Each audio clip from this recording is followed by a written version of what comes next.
Bonjour à toutes et à tous. Comme vous tous, je partage le sentiment de sidération et d'indignation concernant la situation en Ukraine, due à la guerre d'agression déclenchée par le dictateur russe. Notre vieux continent n'avait pas connu de guerre entre États depuis 1945. Ces images de destruction et de souffrance nous glacent le sang. J'imagine avec peine les souvenirs des bombardements que cela ravive aux plus anciens Lorientais et le lourd tribut que notre ville a payé. Nous avons pu compter à l'époque sur la solidarité nationale et européenne. Il est normal qu'aujourd'hui, nous répondions présents pour le peuple ukrainien qui fait montre d'un courage époustouflant. Il est de notre devoir de soutenir et d'aider l'Ukraine face à l'agression dont elle fait l'objet.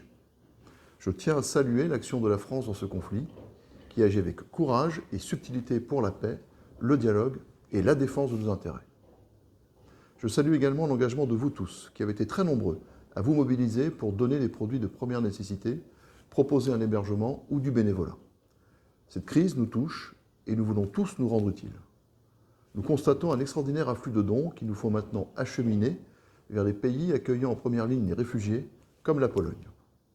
À partir de lundi, nous concentrerons nos efforts de collecte sur l'aide médicale et de première nécessité que nous pourrons acheminer directement sur place grâce à l'aide de l'association Unis pour l'Ukraine 56, fondée par la communauté ukrainienne de l'Orient. Nous devons maintenant organiser l'accueil des réfugiés en lien avec l'État et les associations. Vous êtes déjà des dizaines à avoir proposé un logement. Je vous invite à vous signaler sur le site Parrainage Réfugiés qui s'affiche à l'écran. Il permettra de recenser l'ensemble des offres sur le territoire. Il est indispensable de s'y inscrire. La ville de Lorient et Lorient Habitat vont aussi mettre à disposition des logements. Nous aurons à nous occuper au cas par cas de la scolarisation des enfants, de l'accompagnement santé, voire de la recherche d'emploi. Les conséquences de cette crise ukrainienne vont nous impacter dans notre vie quotidienne.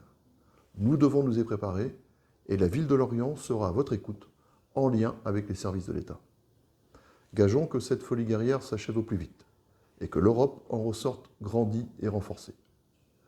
Nous ferons en sorte, avec l'ensemble des élus du conseil municipal, que Lorient participe à cet élan de solidarité et de soutien au peuple ukrainien. Je vous remercie.